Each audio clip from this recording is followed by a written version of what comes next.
Hi everyone, this is Rainer from Rainierbooks, and I'm on one of my walks, my so-called Corona walks, because mostly I'm at home because we live in the middle of a pandemic and it's very dangerous, especially here in Sweden where we have most infections all over Europe and where thousands of people have died, where we are at the epicenter of the northern European pandemic.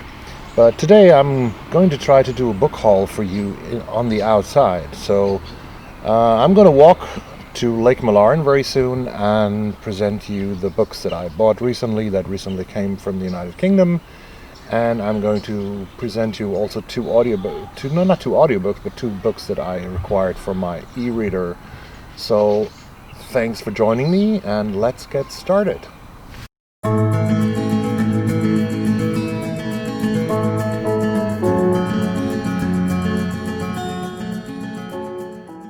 Those of you who watch my channel on a regular basis have seen my review in my segment. I've read something of Monica Ali's book In the Kitchen, which I think was the first single review I did.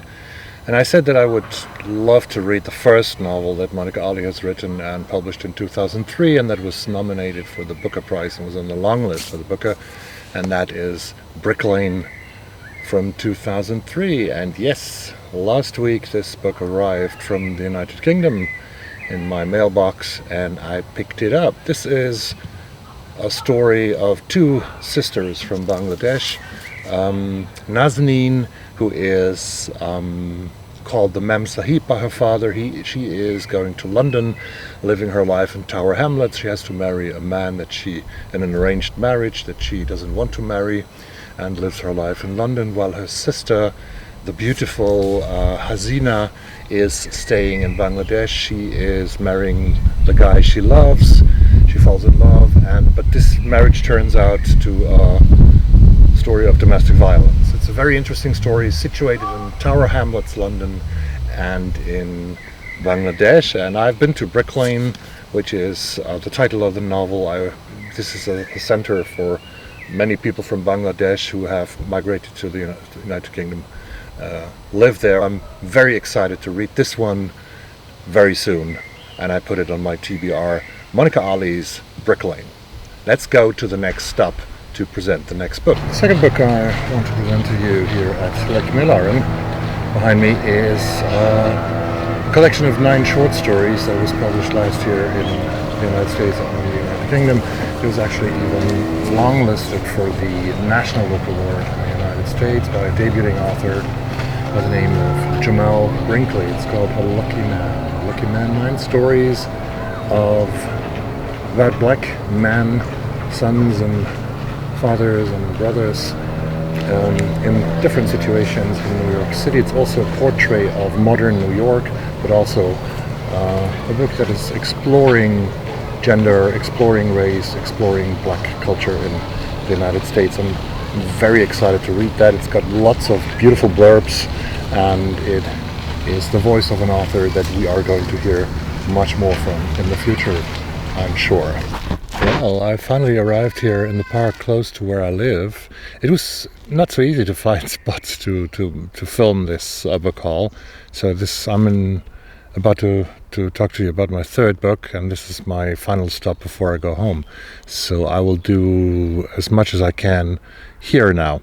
The third book I received last week is a thriller. I fell for it because I saw it somewhere on the internet. I don't remember. It's by Louise, Candlish, a British author, and it's a thriller called Our House. You remember the song, Our House in the Middle of a Street, Our House. I don't know if I'm even supposed to sing this here, if that's copyright, if that gives me copyright issues, I don't know.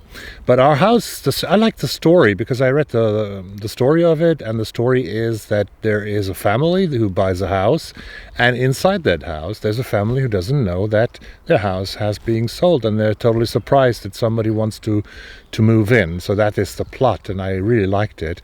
And apparently it's about the couple living inside the house, mostly about Fi, that's the woman who doesn't know that her house has been sold. Her husband has made a horrible mistake, it says, and there are secrets that both have for each other, and those secrets are being revealed in the course of that novel. So that seems to be a very promising thriller. It was published by Simon & Schuster in 2018, and it's called I can show the book to you actually. So this is Our House by Louise Candlish. I really like the cover. I can hold it to the camera. You know, it's upside down in black and white, and on the other side of the cover you have this beautiful house in which the family is moving in. So this is Our House by Louise Candlish, and I can't wait to read this one. 2 years ago I read a novel by the American author Jennifer Clement, which is called Gun Love, about a young girl growing up with her mother in a car just outside a trailer park somewhere in Texas. And I really loved that story. I loved the novel. So I wanted to read more of Jennifer Clement, and that's why I ordered an older book by Jennifer Clement that was published in 2014 by Hogarth in London. And that is Prayers for the Stolen by Jennifer Clement. Jennifer Clement has been the president of the Pen Club in Mexico. She's an American author living in Mexico, and this story is also situated in Mexico. It's about a young woman named Lady Di Garcia growing up in a rural Mexico, and in a rural Mexico where girls are afraid of being taken away by cartels in their black SUVs and becoming their sort of girlfriends or whatever, and where it is safest to be ugly. A Prayer for the Stolen, it says, an illuminating and affecting portrait of women in rural Mexico and a stunning exploration of the hidden consequences of an unjust war.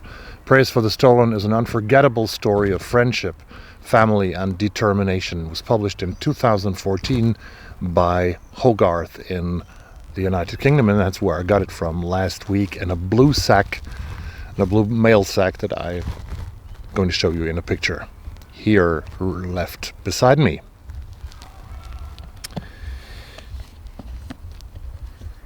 The fifth book that I got as a hardback from the United Kingdom was actually published in 2020, and the author is Naomi Ishiguro. Naomi Ishiguro, and her debut is called Escape Routes. This sounds very interesting to me. It is a book with different stories of with supernatural things happening. A space-obsessed child conjures a vortex in his mother's linen cupboard. A musician's fascination with the birds who flock to her balcony offers a startling new perspective on the city. A rat catcher summoned to a decaying royal palace is plunged into a battle for the throne of a ruined kingdom. Can you hear me? Two newlyweds find themselves inhibited by the arrival in their lives of an outsized, watchful, stuffed bear. That sounds very different.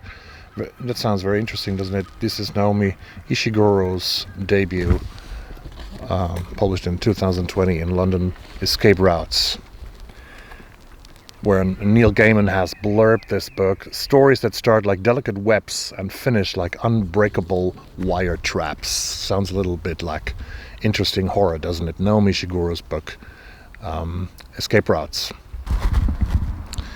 The final hardback copy that I received from the United Kingdom last week has just fallen down the bench. Hold on a second. The final novel, it's not a novel, it's a non-fiction book that I got, a pretty hard one, like a brick. I started with bricklaying. This is very heavy. It's about 500 grams at least. It caters my interest in the city of London. I've traveled to London for many times now. I don't know how many times, like 12, 15 times. Probably, and I always stay in different parts of the city. I have seen lots of it, and I really love the diversity of London, which is you spend a morning in the Design Museum in High Street Kensington and the afternoon and Elephant and Castle on Walworth Road. It's so interesting to see that city and its different surroundings. And a few years ago I read a beautiful book called This is London by Ben Judah, which is about the immigration to London, which has happened mostly in the 2000s. Since the year of 2000 it has become a very diverse city. It was before, but now it's the most diverse city in Europe, at least, I guess. And so I got me another book that is teaching me about the story of London, about the history of London. And this is written by an architect, an architectural journalist who has written this one, Slowburn City. This is about London in the 21st century with a focus on its architecture. Slowburn City by Rowan Moore. A political book in the best sense, helping us to imagine a better world, reminding us that ideas shape how we live and plotting a better future for London. It's also full of intriguing facts, always beautifully written and adventurously illustrated. Rowan Moore should be mayor, says Alain de Botton, who is blurbing this book. And this caters my interest in London, which started actually in 2012 when I came with my children to see the 2012 Olympics. We went to see, I remember that game, France against Japan in Wembley, the women's soccer finals in front of 66,000 people. Was an amazing experience. And we stayed, without knowing where we stayed in close to Elephant and Castle in Walworth Road. And at that time, the Haygate estate was still standing. It was closed, though. Only a few people lived there. Built in the 1970s, 4,000 flats had been built. And now the Haygate estate has been demolished, and the area of Elephant and Castle, which is in Zone 1, which is very expensive ground, has now been... they're rebuilding houses that only rich people can afford, and many people who buy flats there apparently are doing this as an investment and not to stay and not to live there. So it's more and more difficult for normal working people to live close, or to live close in the city centre of London. And this is Slowburn City by Rowan Moore, which is certainly a very interesting reading about London and its history of building. Well, and the two final books that I bought its electronic copies, and one of them actually I was shown on I saw a tweet in my Twitter feed, and that got me to the first book that I bought electronic last week. And this tweet was about 18 black British authors that you should read. I went through them, and I immediately bought Under Solomon Skies by Bernie Sorga-Millwood, published in 2020 by Jacaranda Books. This was a very interesting story to me. It's about two childhood schoolmates living in the Solomon Islands. They set out in a routine boat trip to a neighboring island. Things go awry when they discover, due to an oversight by Tom, that they do not have enough fuel to make the journey and are stranded at sea. Optimistic at first that they will soon be rescued, they slowly begin to realize, as the first day draws to an end, they are in a serious jeopardy with no end but their own demise in sight. So it's very adventurous and dangerous story. Based on a true story, as the days lengthen at sea, we are gifted with a vision of the beauty of the Solomon Islands and the environmental debt that they are owed by the world after decades of overfishing, logging, and now rising sea levels due to global climate change. This is Under Solomon Skies by Bernie Sorga-Millwood. I'm very much looking forward to read this book.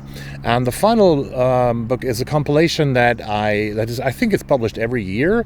This is the best American short stories of 2019 that were edited and compiled by nobody else but Anthony Doerr. I think there are more than a dozen of authors that are represented in that compilation, among others Jamel, Brinkley, and the winner of the National Book Award in 2018, Sigrid Nunes, and many other young authors who have published their short stories with this edition of Anthony Doerr, the best American short stories of 2019. And that was my Bookhaul, my open air book haul, if you want. And I hope that you are interested in one or two of the books that I presented, and that you like my content, and that you subscribe to my channel, and that you come back, that you leave a comment, and that you recommend my channel to other people. I am so happy to be here, and I'm so glad that you watched this. Thank you very much. Have a beautiful evening wherever you are, and stay safe. Goodbye.